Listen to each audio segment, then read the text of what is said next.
Humanianity, a new religious call.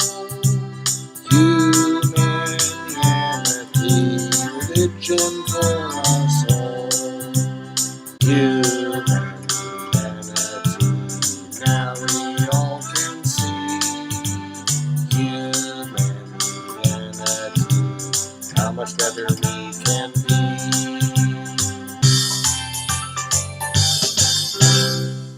Hi, I'm Bill Van Fleet, and Humanianity Conversations are conversations with people with varying amounts of familiarity with the concept of humanity in order to clarify and critique the ideas involved.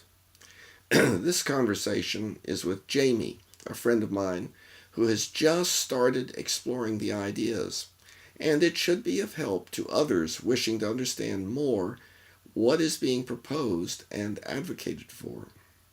Some of the topics we started getting into were the nature of ethics or morals, the terrible problems we humans are faced with by virtue of what we decide to do, an overview of the overall history and predicted future of our species, what language and science are enabling our species to do, the very early but emerging change in the nature of our species' ethics, and the new tool available on the website humanianity.com, the Humanian Belief Manual, that is always under construction by anyone wishing to participate in the construction of a much needed, agreed upon, basic ethical philosophy for our species.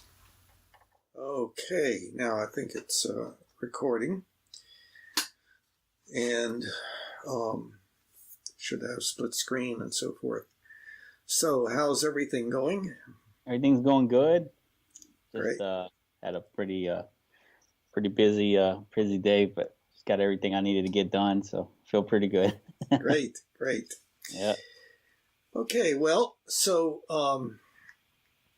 what we this is Humanianity Conversations, and Okay. so I guess what I'd like to ask you is what is on your mind currently most about Humanianity, the concept, and so forth. Well, I think it's how we can um, how can there be a framework to develop or how can there be a framework to put it all together to better understand how we can apply humanity, how we can apply it to our lives. Yeah, and by the way, most people cannot say the word humanity. Yeah, I still struggle with saying it. Yeah, I mean, absolutely. You're not alone. yeah, so eventually, Okay, we're breaking up now. It's you know. Uh, yeah, we're okay, breaking how about up. now? Uh, okay, I think it's coming back in now. Okay. There, it's getting better. Um, so, you were saying, though, in other words, is there something that is unclear or produces a certain amount of skepticism or Well, I don't think it's so much skepticism or fear because obviously ethics is something that that is needed in you know especially in today's society, because I think we that's something that we seriously lack, and and it's something that we definitely need. The question is more, how can we how can we build a framework to better understand how we can implement that into our lives? Because when you talk about ethics, ethics is you know ethics can take many different forms. So what I find ethical, somebody else might not find that ethical. And I think we have to. That's why there has to be some type of framework to kind of so that regardless if you feel a certain way about it, or somebody or had a different view about it, that you can kind of come together Mm-hmm. and formulate, so the way I see ethics is the way you see ethics, and I Mm-hmm. think that comes in some type of framework that has to kind of be developed to better understand. Yeah.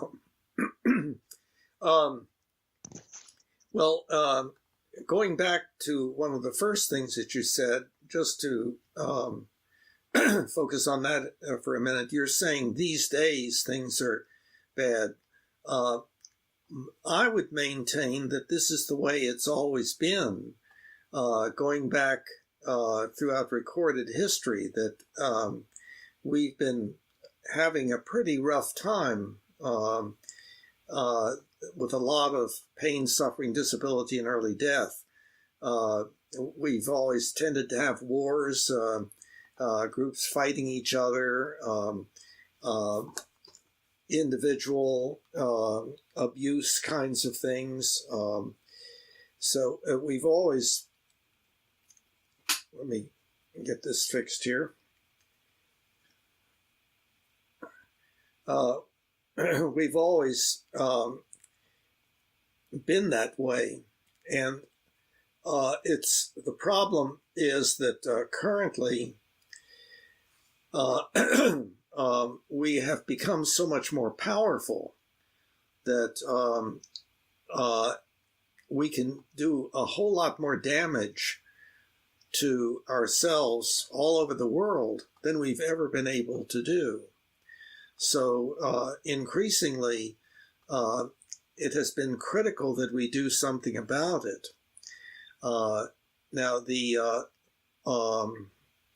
second thing is to make sure that you and I are talking about the same thing about ethics, and I think we are. What I'm talking about is essentially our beliefs about what we should and should not do.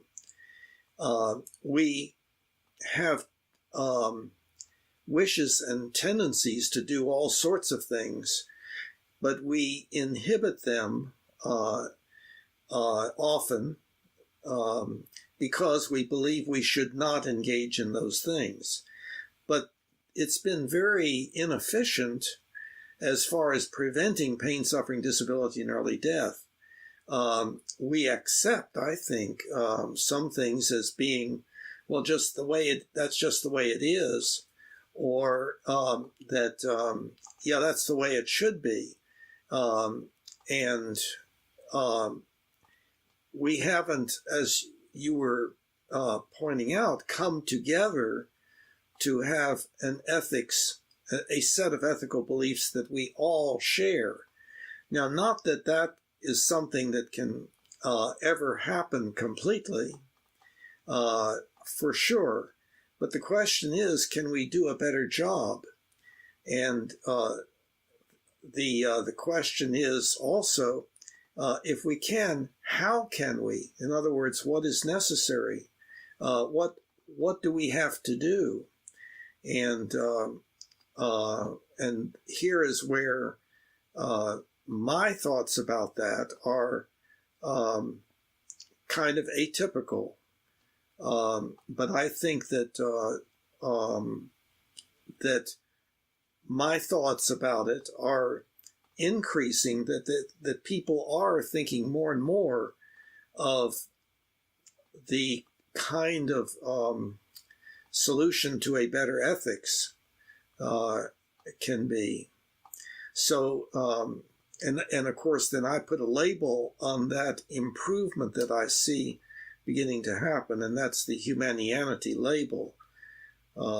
Perhaps I should have chosen a better one, but I tried to find something that would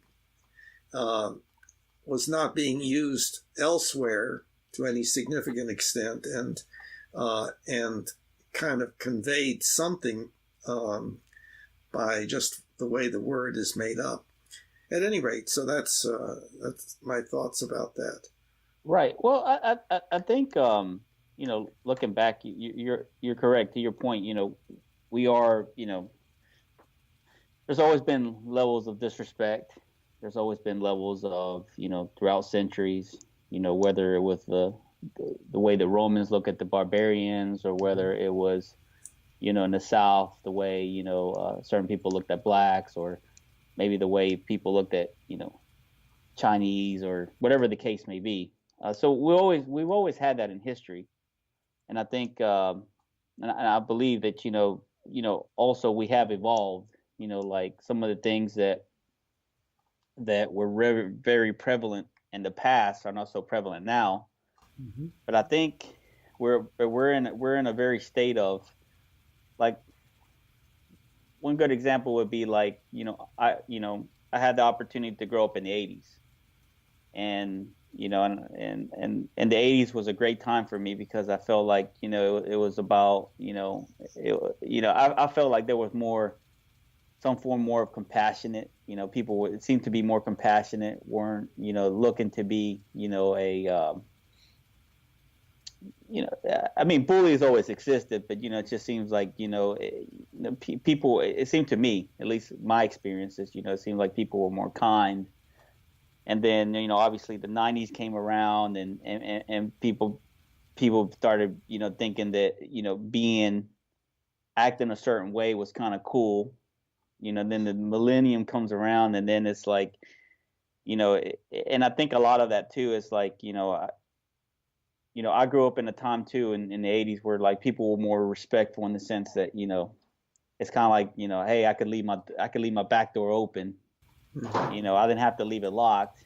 You hear a lot of people referencing that, Mm-hmm. like, yeah, it was a time where I could leave things open, and, because it was, not saying that there wasn't things going on, but it just seems like things were, at least in my experience, were a little more, peaceful, a little more calm. But now we're in a space where, you can't say certain things, you can't speak your mind, somebody's going to be offended. I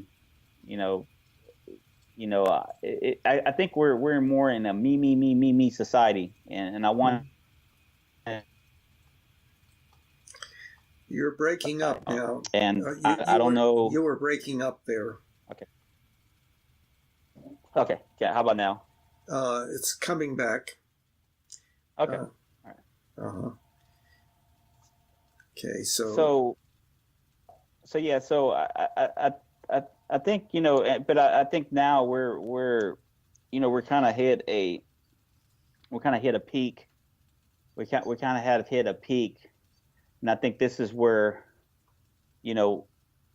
us as a human race need to determine. Okay, so we've had all these past experience of, that, whether, because of the color of your skin, or whether because of a particular sexual preference that you have, or there's always this arena, like, or that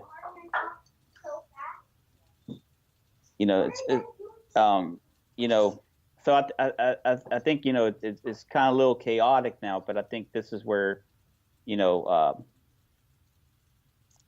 ethics, I think this is where it needs to start bridging, everything that's chaotic, that's around us, more to try a little bit more center and more balance, and the way we treat one another.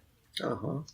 Well, now, you're talking about how things have seemed to get worse recently, and you're talking about, like, over recent decades. Correct. And what my perspective is, when we're talking about things like this, is going back thousands of years, and what have the past several thousand years been like. And we could, if we took a look at each year or each decade, one might be better than the other. In other words, the graph of it would go up and down. And then there's a question as to whether we can ever see something that escalates and gets to a far better place than it has ever been in our past. And that's Right. what most people really don't even think about, but have a first response to, which is, well, that's idealistic. Nothing like that can happen. We as a species can never really become drastically better than we have ever been. This is just the way we are, and we just have to live with that, hunker down and protect ourselves, and hope that we have some good years along with the bad years and so on. So trying to talk about becoming drastically better than we have ever been in the past just seems like a way out idea. I could imagine, yes, that the past few decades maybe have become worse in certain ways, although, as I understand it, some statistics are that actually things have gotten better. So I don't know about things like that, but I have heard it said that yes, we actually are having less murder, less war, less of a lot of bad things, that we're making some progress. Now, whether that is significant or not is another question. And of course, there is the problem that, but all it takes is for the people playing nuclear chicken, to set off a Holocaust that essentially destroys our species. So because of our increased power, our increased ability to do things. And so back in Roman times, of course, you could have a big war and lots of people be killed and so forth, but it still did not pose a danger to the whole world with regard to our species. It was just bad for certain parts of the world and so on. So it's a difficult concept to get across, I think, but it's one that I'm trying to suggest to people that, and I'm not the only one that has in mind things of that sort. People are, have begun to think about world democratic government rather than a world ruled by the most powerful nations with the most powerful weapons. Right. And yeah, no, and I see what you're saying. I think too the other aspect of it, it's like I think you were alluding to earlier that that things have always kind of been this way in terms of the way we've had issues with ethics. Mm-hmm. I think one thing too is that we have to consider too that in the age of technology, in the age where we live in, I think there's more exposure to the things that are bad. So, for instance, I think there's in the age of social media, it used to be a good example. Used to be like if if you were in class and you said, Adam, if you were in class and you said this girl has, let's just say, the cooties, right? Mm-hmm. And back then, it was, okay, she had the cooties and it would stay within that one area. But now with social media, saying, oh, she has a cootie, now it could be widespread now. Mm-hmm. And someone in Africa, as long as they have internet, could oh, this girl has the cooties. So Mm-hmm. I think, I think that, we have to kind of consider that too, that, that now there's more exposure to things because of, social media, or sometimes, the news outlets that they're constantly reporting things and they're constantly perpetuating, whether it's hate, whether whatever it is, through media. So I think, technology in a lot of ways has also um, kind of, maybe hinder some of the progress of ethics, of maybe it needs to, where it needs to be. If that kind of makes sense of what I'm saying. Yes. However, I would add to it some. Uh, First, like what you were saying, with our new technology, we can do good and bad things that we hadn't been able to do before. And one of the bad things is we can use the technology to indeed engage in cyberbullying. Correct. But on the other hand, we also find it possible to have empathy for somebody on the other side of the planet, to know what's going on in that person's life and how that person feels and what that person is going through. We can feel for the person because we can know about them. So that our technology is just a tool that enables us to do the same things we've always done, but with much better capability. We have become much more powerful in our ability to do good and bad. Right, and I think in everything, there's going to be some level of there's always a high level of bad before it becomes good. You know, one example would be, you know, you know, well, let's just take it back. When you're talking about, when it comes to bullying. Um, when it comes to bullying, correct. When we first had the ability, bullies, oh, now I have another means of to bully someone and expose someone. Mm-hmm. And you're right. Now, and now, you're right. Somebody looking at that and say, "Oh, that's a terrible thing. Mm-hmm. Why would someone want to do that?" And then, so what was, so like, I guess the definition of, the bullies now, of what they call the. Oh, you're breaking up again. You're breaking Uh-oh. up again. Can you hear me? I can hear you. You're not moving. Okay. Now it's coming back. Yeah. All right. Yeah. But so what I was saying about bullying, so you have people that that bully people through social media, and then you're right. Then you have people that see that and they say, "Oh, that's a terrible thing," and then you're starting to see more and more people like say, "Okay, this is not right." Mm-hmm. And then there starts to become more.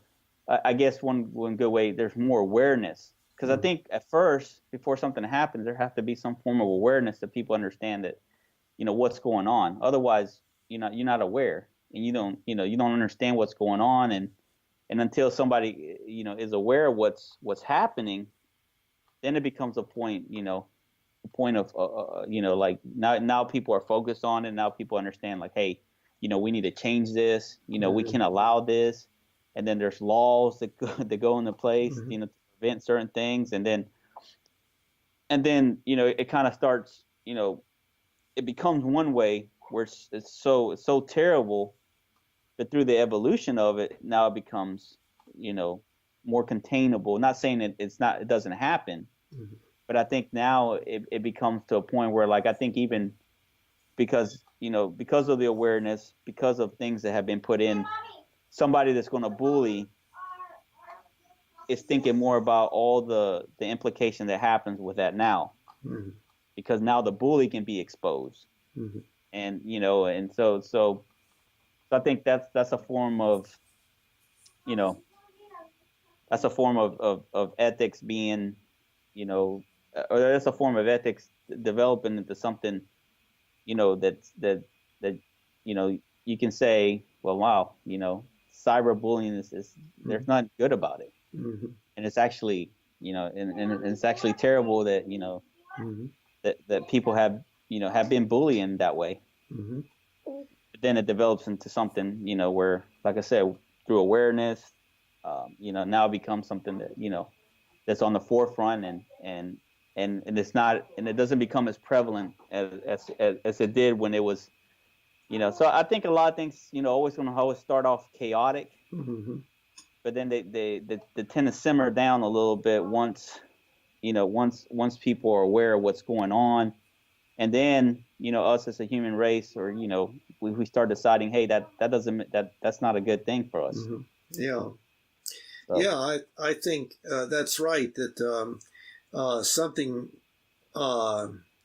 bad appears as a new thing, perhaps because of our new capabilities, and then there's an increasing awareness of that bad thing, and therefore a reaction to it, such that something good then comes in to inhibit or suppress the bad. And so there is this up and down, Right. Down or bad times, and then recovery and even improvement because of having gone through the bad times. Yeah, I agree. But again, that's on a very short time scale. And so then we can take a look at our whole history over thousands of years and look at what's happening currently and see whether something new is kind of emerging. This new thing that I'm referring to, having to do with our increasing ability to get together all over this world and decide what it is that we want and what we should do in order to accomplish that. And although we have not made much progress at all, we've made some progress. And the example that always comes to my mind is the example of human rights. In the past, not so long ago, there was just the rights of citizenship. If you are a member of our group, then you have certain rights. But now we've gotten this idea that if you're a human being on this planet, you have certain rights. And so I think that's, again, a movement that is based upon our ability to empathize with each other over this planet, and rather than to be limited to our smaller groups with whom we have more communication and therefore greater understanding. No, and that's correct. I mean, Mm-hmm. like, and I think, like, what I was referring to earlier. It seems like there's always has to be the chaos, Mm-hmm. and then there comes the resolution Mm-hmm. to some extent. And I think that kind of describes, like, you were talking about your bar that goes like this. Mm-hmm. Mm-hmm.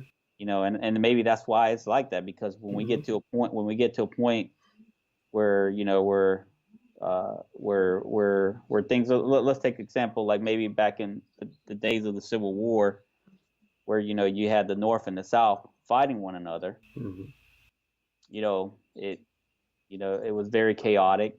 Mm-hmm. Things were not right, and Mm-hmm.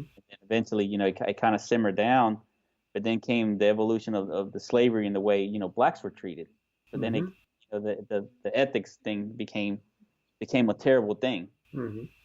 And and then once through, like you said, through civil rights, it went down again, and then Mm-hmm. but it's constantly these peaks and valleys. Yeah. And Mm-hmm.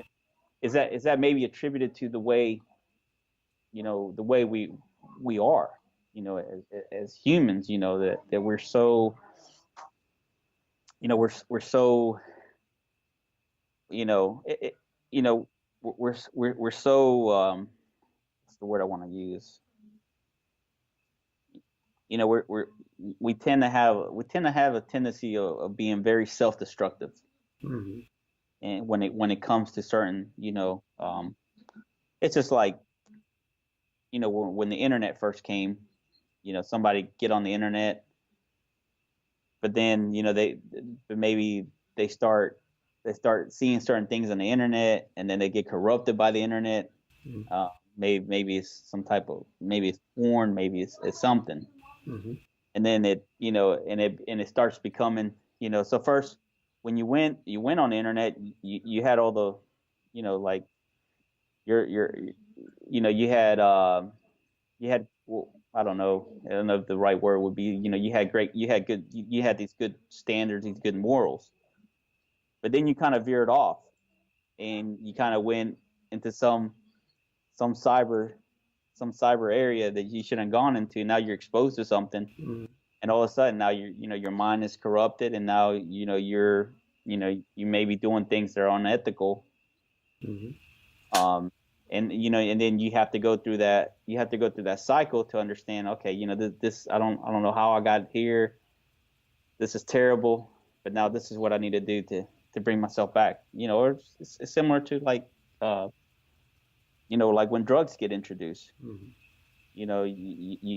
You try something, you're like, okay, and then next thing you know, you're trying something else, and then you get to a point where, like, you're starting to realize how it's affecting you, and then you have to pull yourself out of that, and then you come back to reality, or whatever that may be. Mm-hmm. Mm-hmm.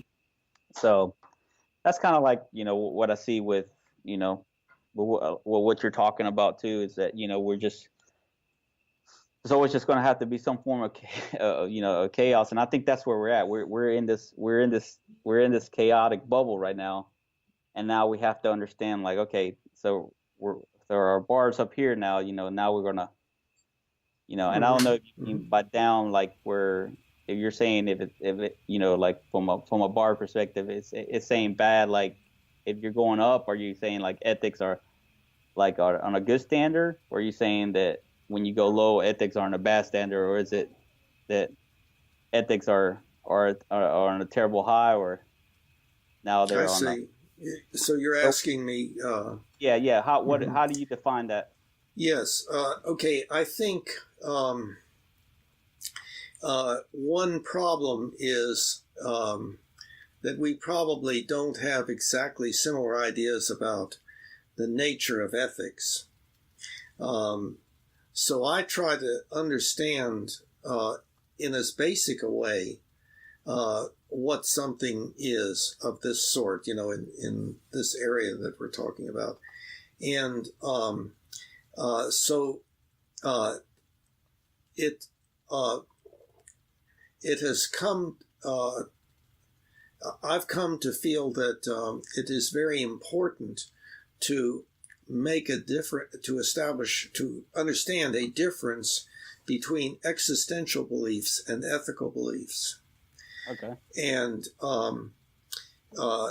existential beliefs are beliefs about existence, namely what exists or has existed or may exist in the future, and how things work. What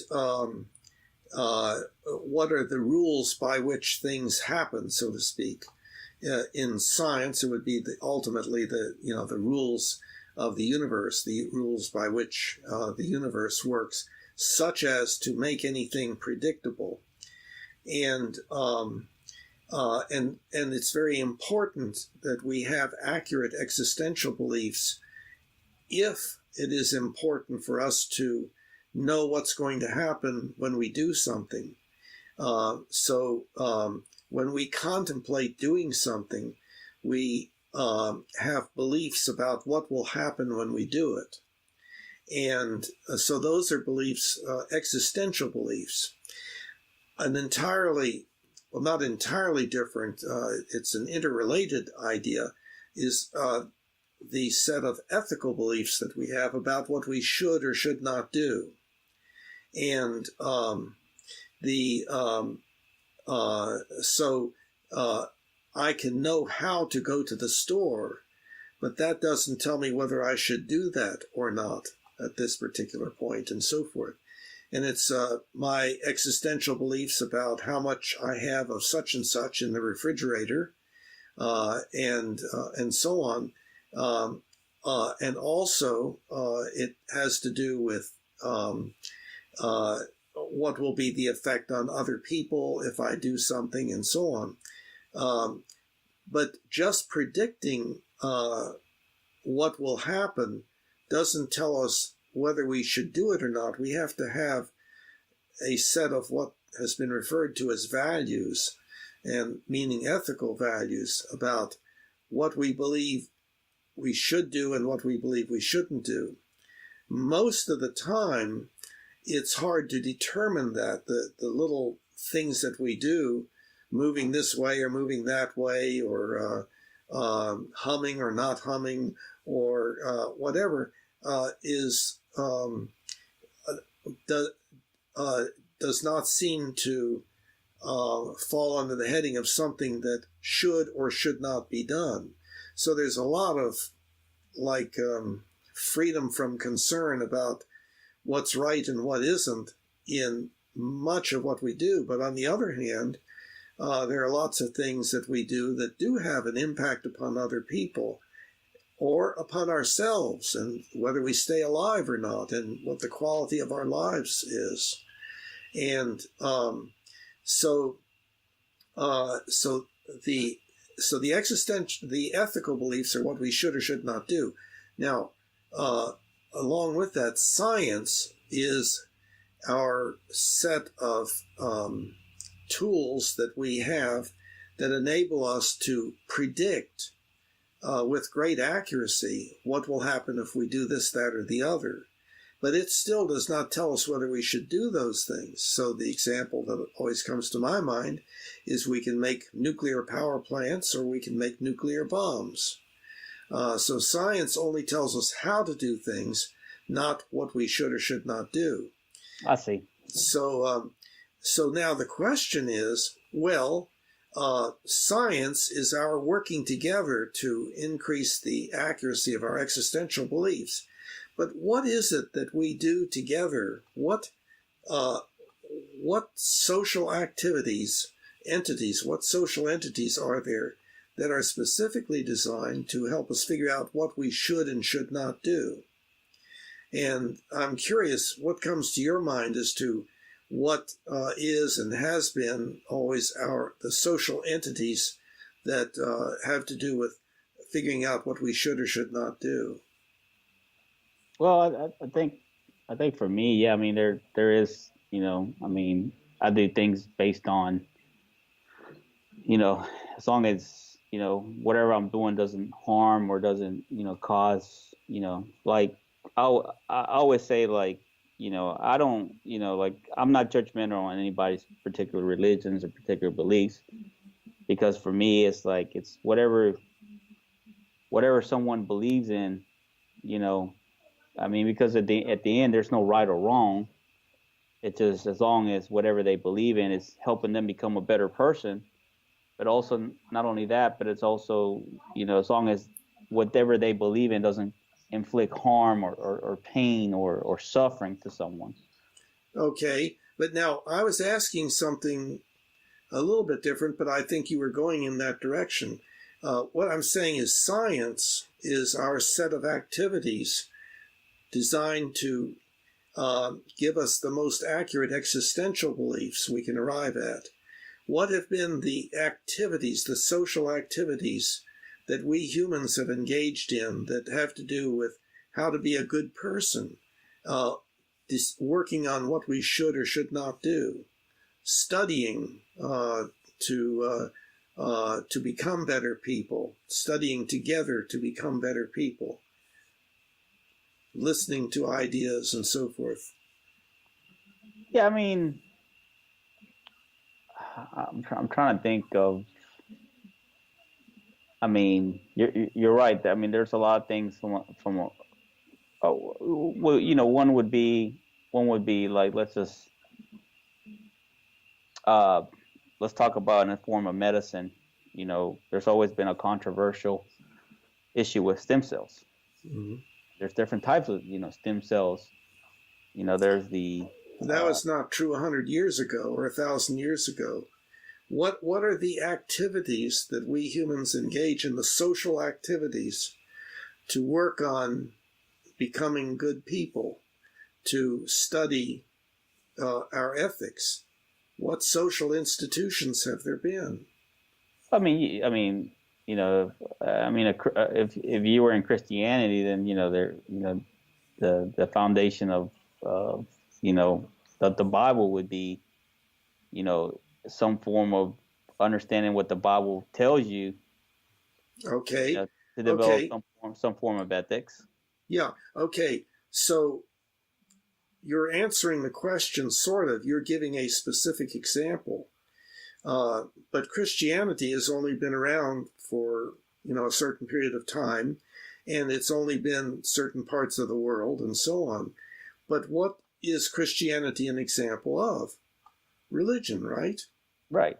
So, like sometimes I will ask the question, suppose I were a new person in town, and I came up to you on the street and I said, "Hi, I'm new in town, don't know anybody. Uh, Everything is pretty much okay, but I want to work on becoming a good person. I want to work with others on becoming a good person. Where can I go?" And I don't have a bunch of money or anything. Where can I go to work on becoming a good person?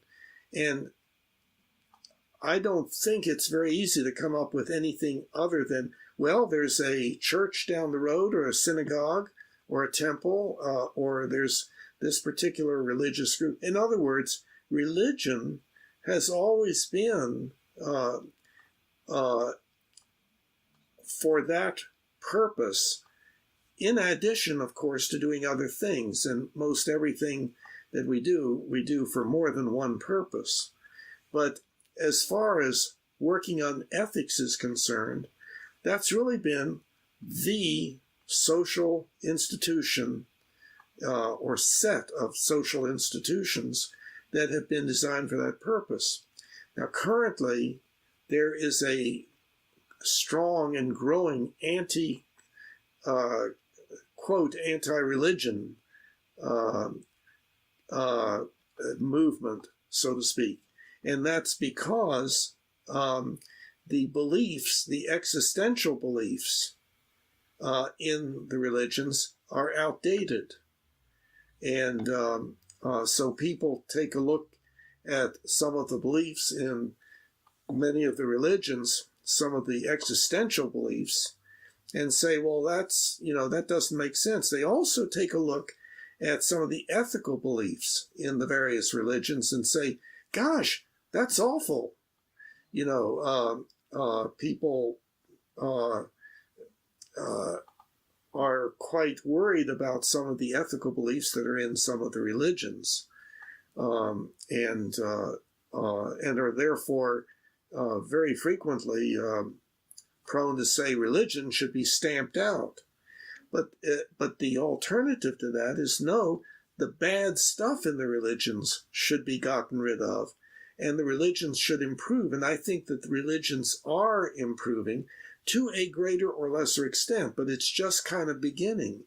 The religions are kind of going through the stressful time of coming into the modern world that is confronting them with how some of the existential beliefs that they had based their ethics on in the past have not held up in the light of science.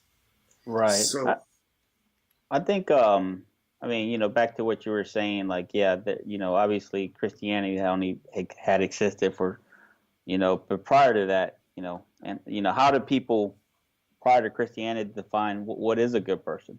mm-hmm. And I think, that's a very, because there's really, there's really no, I think I think part of what you do could be a set of emotions, like when you help someone, Mm-hmm. and whether it's somebody that maybe somebody that needed some help with something, and you went out there and you helped them, and and it made you feel a certain way. And it was more of a feeling. I think the late Dr. Wayne Dwyer used to talk about, the power of living to the power of giving. Mm-hmm. So I think, as human beings, as we give ourselves, do we find some sort of comfort in that, saying that, hey, I've given myself of time, or whatever it is, and it's a good feeling. Is that define me as being a good person? Mm-hmm. So I think, and maybe that's where Christianity, because maybe somebody was looking for some type of metrics or something like that. They're looking some way that they could measure, how, how can I determine if I'm a good person? Well, if you determine you're a good person, then, maybe, give yourself, this is where Christ is, give your life to Christ. Mm-hmm. These are, the Bible says, hey, these are 10 commandments or whatever it is that, Mm-hmm. and then you start, and then you start developing and forming, say, okay, that makes a lot of sense, that maybe that defines me as being a good person. Mm-hmm. But but I don't know, when you ask that question, what defines, a good person and things like that, Mm-hmm. is a person defined by good deeds? Okay, well, that's an excellent point, a crucial point. In other words, what do we mean by being a good person? And there are some complicated philosophical issues there. Um, uh, but first of all, I think you and I can make the observation that all of us humans live in a culture of some sort, and it may be a small culture, like if we're a child, we're in the culture of that family, in that household. And then as we grow up and get out into the world, we're out in the larger culture.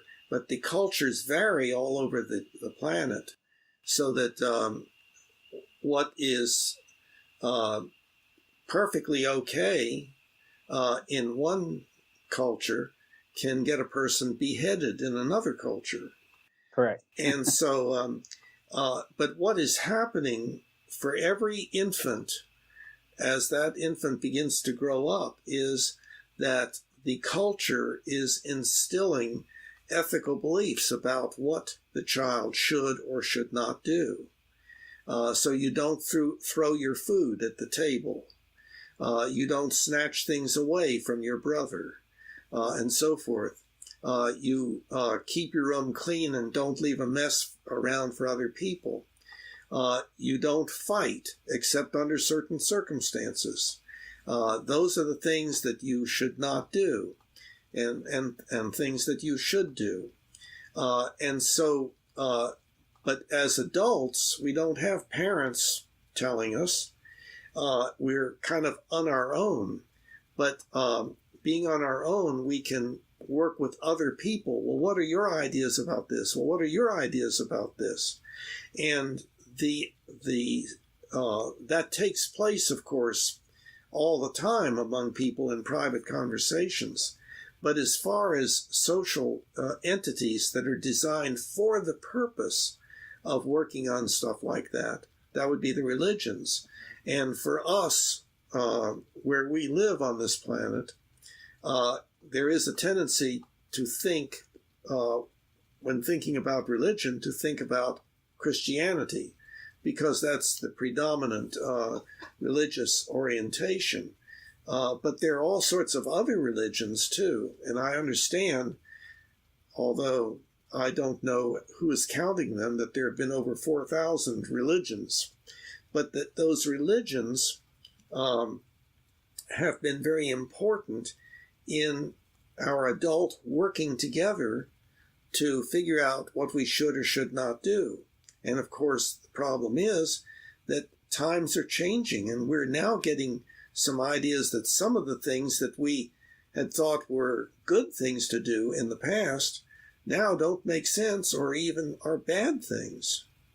And so our religions have to improve, and they are improving. You will see within Christianity, there are Christian denominations where there's more progressive thinking. Some Christianity is very fundamentalist and kind of dedicated to not changing. And then there's progressive ministers, for instance, and progressive churches that say, no, we're coming into the modern world and we've got to rethink some of these things. And so our religions can improve. I don't know whether you've... Well, that I want to go back to a few things. Okay. You're correct. So I think one of the things, just looking back, correct. We are product of our environments. Mm-hmm. So a lot of what we form, what we believe in is a lot what our environment has taught us. Mm-hmm. And we take those things and whether they're right or wrong at that very moment in time.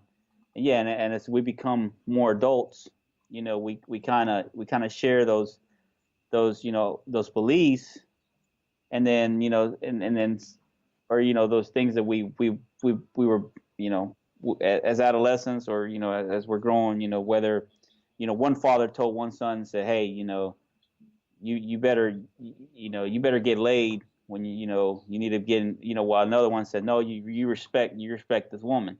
Mm-hmm. So as you're coming up, Mm-hmm. you're gonna have two different things, and then the guy that grew up a certain way, realizes, hey, you know what, I don't think that's ethical. I don't think that's right. Mm-hmm. And you start forming. I think as far as religion, I think I think us as humans, we're always searching. We're always seeking to find the truth. Mm-hmm. And one thing that the Bible talks about is seek the truth. Mm-hmm. Mm-hmm. Truth for you is different than truth for me, in a lot of different in different ways. We might not see the same things. We might agree on some things, but we might not agree on. You're breaking up again. I think when it comes to sorry, can you hear me? Yeah, it's improving now. Yeah. So, and by the way, I did want to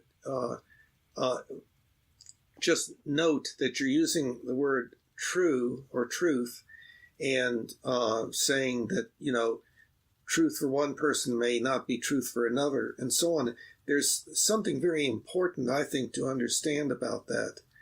That I believe there are three meanings for truth. Okay. The first meaning, our use of the word true, is in the field of logic, and all that means is just a property of a preposition, like A is such and such, B is so and so, and if that's so, then A is so and so, something like that. We have syllogisms, and so we determine whether a proposition is true or false. Okay. Then we have not something in a system of logic, but our beliefs about the world, about where the grocery store is, and whether the earth circles the sun, and what causes certain kinds of illnesses, and so on. And there, our beliefs are accurate or inaccurate, or somewhat accurate or somewhat inaccurate. But those what is true in that set of circumstances is what is so independent of what we believe about it. In other words, I may believe that something is untrue, but in actuality, unbeknownst to me, it is true. So the use of true there would be whatever is actually so, independent of my beliefs about it or my perceptions of it. But then there's a third, and this is the third one.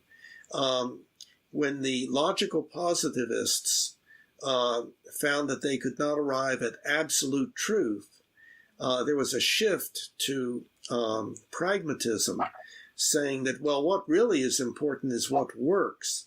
And if something works, then it is true to that extent. And then the postmodernists came along and said, yeah, and if something works for me, then it's true for me. If it doesn't work for you, it's not true for you. So now the whole idea of truth is entirely different. It's whatever you happen to believe is true for you, but there's no reference to whether it's accurate or not, independent of your thoughts about it. Right. Well, let's take a step. Let's just take, as you were saying earlier, like even in Christianity, you have a lot of different denominations. Mm-hmm. Why do you have a lot of different denominations? Mm-hmm. Why does a Mormon feel that the doctrine that he has is maybe, in some people's mind might be more superior to the way, the Baptists believe that their doctrine is, or Pentecostal believe that their doctrine is. Mm-hmm. So to me, they find certain things that they find true to them. That like maybe it's a certain, or just like the Pentecostal, they feel so strong in certain verses, the day of Pentecost, and they feel so strong about that, and they feel like if nobody else is preaching about that, then it's not true. Yeah.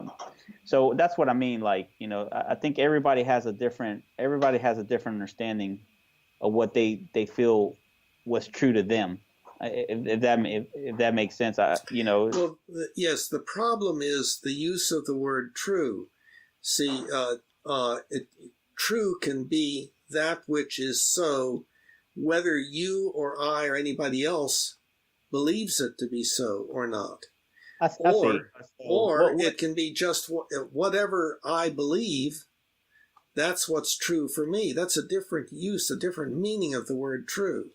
I see what you're saying. So instead of using the word true, use what I believe in is different than what you believe in. Would that be more of a fair? Yes. Fair. Okay. No, that's good. Mm-hmm. That's good. I'm like I said, I'm always, because I say things, but I say things because that's the way I've always said things. Oh yes. Yeah. That's the way many people. That's Yeah. the way many people speak, and it that is very much within what is called postmodernism, which was a recent development in philosophy. So and a lot of people recognize that there are problems with postmodernism. It does allow us to maybe accept each other a little better, even if we have difference of opinion, because we can say, oh, well, what's true for you may not be true for me, so let's go have a beer. And yeah, I see. I see. Yeah, I mean, I think I'm starting to learn more, like, words that I use, can sometimes people could take them a little bit different. Mm-hmm. As to, even though I didn't mean it the way, the way that somebody might interpret it, Mm-hmm. but it's just the way that I understand it. Yeah, and by the way, have you visited the website Humanianity.com, and the second page of the home section, which is detailed intro, and seen how the words there, the words that are used on that site are the important words are defined and discussed. Okay, I haven't. I mean, I've gone to the front page, but I haven't. Yeah. So you said it's on the second page of that? Yeah, up at the top, you have general intro and you have detailed intro. Okay, I have to dive in a little bit more into that to better understand, and get a better understanding of what you've laid out. But I think back to, like, like in I think our human condition it's always we're always going to try to seek what we feel, you know, as the Bible says, seek the truth, seek Mm-hmm. find, and I think that's maybe why the why I might have used the word truth is because of things that from a biblical perspective, that hey, when they speak of truth and so forth, and but I think as far as I think as far as us, we're always going to be looking and we're always going to be searching, and I think and I feel that there's really no right or wrong in terms of like because I feel like man, and I feel that's why religions are formed is because somebody feels like I think I have a better understanding of what this means. The Well, meaning of Well, I would say when I mean by that, I mean the meaning of life. mm-hmm. Why we're here, where did we come from, Mm-hmm. and so Mm-hmm. forth. And I think it's because somebody sits there and like, and it's like, okay, this doesn't make sense to me. This doesn't make sense to me. This makes sense to me. Mm-hmm. And Mm-hmm. then somebody might form a religion based on what they feel makes sense to them, Mm-hmm. and then someone else might say, oh, that what that makes sense to me. Mm-hmm. I think I'm gonna just go in that direction. You know. Yes. So what you're referring to is uh, that there is much difference of opinion. And again, and when you said right, there is no right and wrong. Uh, if we take a look at what a person is meaning, or in this case, what you're meaning by the word right and wrong, there are two possibilities. Uh, if we're talking about existential beliefs, you're meaning that if it's right, then if you act according to it, you're not going to make a mistake, most likely. If the store is right around the corner, then when you go there, you'll find the store. You're right. The store is right around the corner. That's an existential belief. On the other hand, right or wrong can refer to an ethical belief. It's not right to kill your neighbor, or it is right to be generous, or to be concerned about other people. And it's wrong to steal, you see. So right and wrong, those words can apply either to existential beliefs or ethical beliefs. And of course, within the religions, which I maintain are important, have always been important as our adult effort to work on how to be good people. The existential and ethical beliefs have been well, I lost what I was going to say on that. The existential beliefs are necessary in order to figure out the ethical beliefs. In other words, I have to know what will happen if I do such and such in order to figure out whether I should or should not do it. At least I need to have some kind of an idea, and maybe I will have no idea, or maybe it'll be a very weak idea. But whenever we do anything, we're kind of predicting about what's going to happen if we do it. And maybe not in a big way, but if you move your hand to pick up something, you are predicting that your hand will reach over there and will pick the thing up, and it won't knock it over instead. And if you predict that going to work is going to mean that you're ultimately going to get a paycheck, then that is an existential belief, and it determines in your mind whether you should or should not go to work. Now, that is not exactly an ethical belief in the usual sense. In other words, the word should can be used in two different ways. Like, I should not kill people is different than, according to this map, it should be around the corner. So just the use of the word should doesn't mean it's an ethical belief. But ethical beliefs, we say, for them, we say, I should or should not do such and such because I should do so and so. And if I do this, I will be doing so and so. So this is what I should do. And so we make our ethical judgments based upon our existential beliefs.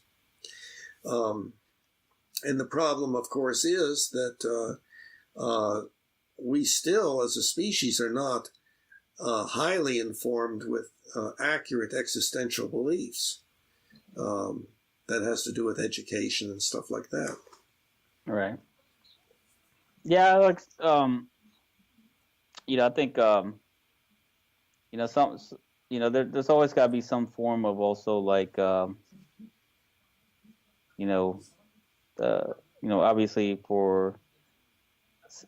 there has to be some form of like you said, like some like in other words, if I make an argument about something, I have to have a reason why I'm making that argument. Mm-hmm. Like for a good example would be people that believe that the earth is round and people that believe that the earth is flat. Mm-hmm. The ones that believe that the earth is round, like myself, I have enough data, I have enough evidence that I can sit there and say, no, the earth is round. Mm-hmm. But the gentleman making the argument about the earth is flat, that's something that, there's nothing to back up what he says, but yet he believes that that's something, that it's that the earth is flat. Mm-hmm. And I think that's kind of like how we try to define things, like for instance for me, if I make the decision not to go to work, or if I make the decision to do that, I have to think like it doesn't just from an ethical standpoint, it doesn't just affect me, it affects my ability to put food on the table, which then affects my ability to feed my kids, or Mm-hmm. my ability to take care of things. Mm-hmm.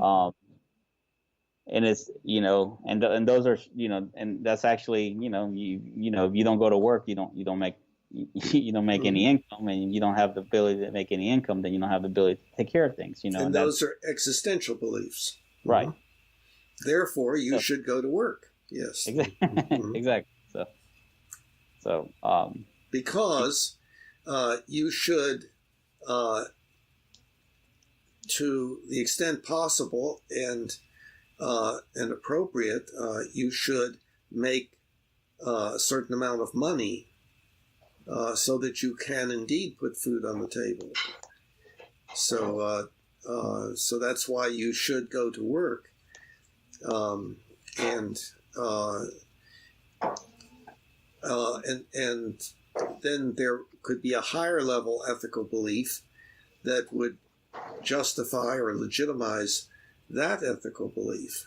And so we tend to follow general ethical principles and do things that are consistent with them.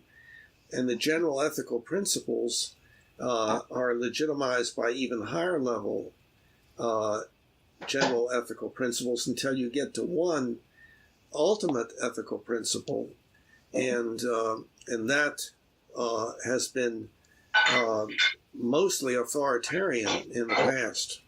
right. And authoritarian meaning it's we have believed that there was a God, that we and that good was just whatever God wanted us to do. And now we're beginning to say, well, maybe there is a God, maybe there isn't, but who knows? And we still need to figure things out whether there is a God or not, and we can't ever agree anytime soon as to whether there is a God or isn't and exactly what that God wants.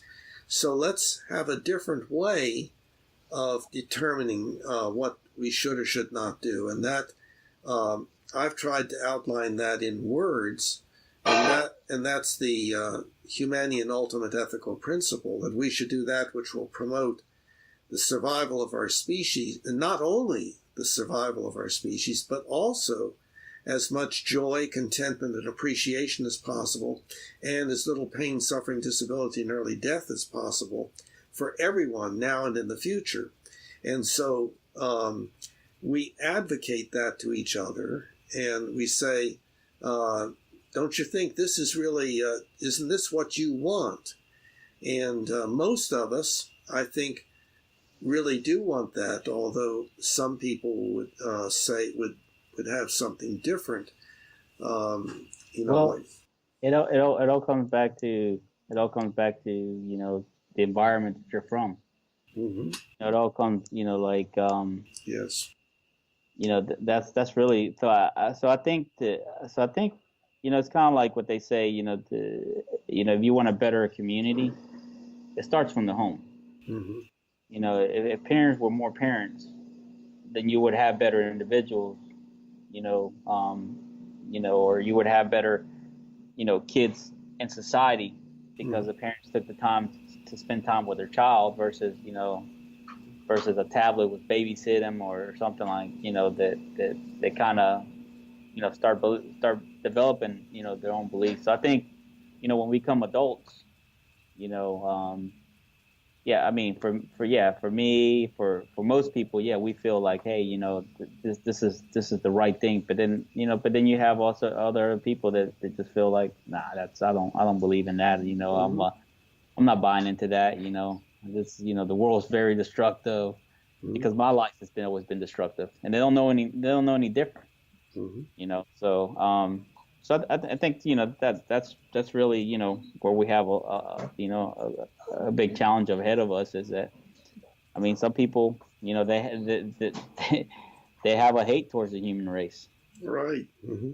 They and the question is why, and I think that there are reasons for that. Right. I mean, there's always something that stems from something. I mean, it could have been some form of abuse when they experienced it when they were young, where they could feel like nobody was there for me. Mm-hmm. So why should I be there for someone else? Mm-hmm. I mean, it You're breaking up again. You go like, You're breaking up again. Can you hear me? Yeah, it's getting better now. How can you hear me? Okay. So yeah, so it's like so I think part of to improve that, yes, we can educate, but I think a big part of the mission and everything should be also is educating, starts at the home. If you have kids, educate them on that. Absolutely. And I think the more that you can educate your kids and spread the message, then I think you have a better chance of the mission becoming more profound. But until then, it's something that that's going to be hard, because I mean, not everybody has the same mindset.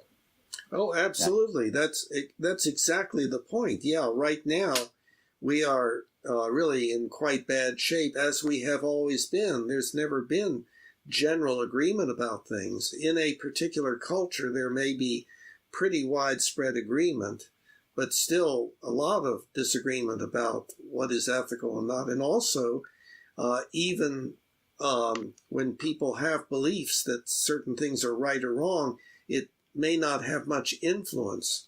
I have asked people, do you think what you're doing is wrong? And they've said, yeah, I know it's wrong. And I ask, does that bother you? And they say, well, no, not particularly.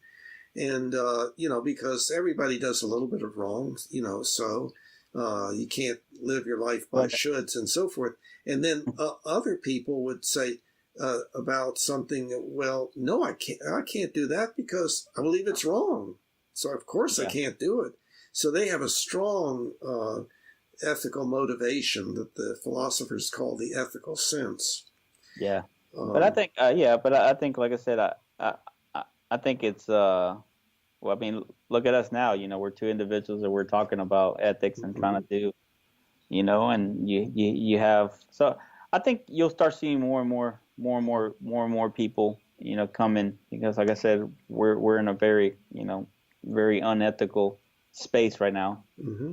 And, obviously we just have to program our minds, but, some of that, also starts, in the home, and, and teaching your kids, and, Mm-hmm. starts with, like, meetup groups that can talk about it Mm-hmm. and bring more awareness. And maybe, like you and I were, talking about earlier, maybe if you did come from an environment where things, were a certain way for you, maybe being around a group of other people that can influence you, that can, Okay. Yeah. they can have, maybe at first you look at it and then you start saying, you know what, I never looked at it that way. Yeah. But And now maybe, notice that you said meetup groups. Well, right, meetup is something that has only been um, uh, only has only existed recently. Um, but going back thousands of years, we've always had meetup groups, and they have been where? In our religious buildings, religious organizations. So we have always been doing that, studying together. The one of the problems is that the ethics that comes naturally to us is authoritarian. In other words, how do you tell how to be good? By being obedient. By right, being obedient to whom? Well, whoever's most powerful, and that varies from culture to culture, and family to family, and so on. But this new kind of ethics that we as humans could increasingly work on together all over the world because of our technology is something that would allow us to come together and um, and stop fighting with each other, for one thing, and to benefit from each other by the sharing and comparing of beliefs. And I don't know whether you have come across yet at the website the Humanian Belief Manual. Are you familiar with that? no, I'm not. Okay, well, you might want to check that out. And that's something that maybe in a future discussion, if we do, that we could take a conjoint look at. But for instance, you and your wife could enter the belief manual, register in it, just get a username and your email address and password. And then you could put in your beliefs and she could put in her beliefs, and you could compare them. And when they were different, you could sit down and talk about, well, how do we really think about this? And also you can compare your beliefs with anybody else's who's in there, with mine, for instance. And then Right. you can go to the forum and discuss things with them. So, so that's a tool to be used. It's our construction of an ever evolving Bible written by you and me and anybody else throughout the world that wants to contribute to it. So that's something you might want to check out to see how that Yeah, works. yeah, I'll definitely look into that. And yeah, Bill, and I have to, I have to, Okay. I have to cut it because I have to. We're gonna go out and grab a bite to eat with the family. But Right. Right. yeah, yeah. But I enjoyed it. Yeah, me too. I think sometimes, like, the more I understand it, and I think the more, and that's just gonna come through more dialogue Mm-hmm. to understand, Mm-hmm. more about what, Mm-hmm. what more of the mission is and so forth, Mm-hmm. and I think, eventually, like I said, it just all comes through awareness, it all comes through open dialogue, and, and Mm-hmm. sharing ideas and belief, and and that's what, eventually, would help everybody out, Yes. Yeah. Okay. Well, I very much appreciate the dialogue and everything. Yeah, yeah, And for sure. so, and You're gonna be at the coffee this Tuesday? oh, yes, yes. Okay. That's every Tuesday. Yes. Yeah. Yeah. So Charlotte Humanianity. Yeah. yeah, Mhm. yeah. Okay. Well, I'll come out this Tuesday and Great. Great. yeah, check it out. Okay. Well, You All take righty. care. Well, enjoy your weekend, and I'll see too. you. I'll see you on Tuesday. All righty, Bill. Great. Bye-bye. Bye. Humanity, now we all can see. Humanity, how much better we can be.